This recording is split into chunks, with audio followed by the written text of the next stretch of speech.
Another unseen pictures na naman ang inilabas ng Safeguard Philippines kung saan bago ngang endorser ang Don Bell.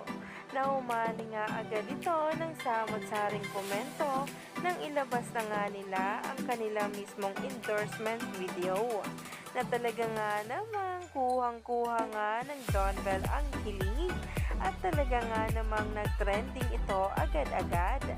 Kaya naman narito na ang ating latest update. Grabe naman ng Donnie at Belle, may pakandong talaga. Itong araw ay parte pa rin nga ng Safeguard endorsement nila kung saan ay ngayon lamang inilabas ang mga litratong ito. Kitang-kita nga rin ang ganda ng aura at pagka-blooming nga nila na talagang kinakikiligan na nga ngayon ng maraming netizens at ng mga bula. Sabi pa nga sa naging caption, grabe naman po yan. Magagalit na naman si Willan Louie kung sino man siya. Hashtag Don Bell.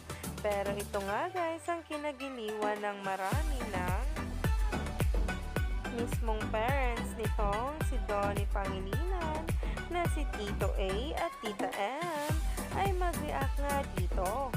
Grabe nga mismo ang kilig nila at talaga nga namang giliw na giliw ang maraming bula sa tawa nga ni Tita M na para bang botong-boto nga talaga siya kay Bel Mariano para sa kanyang anak na si Donnie.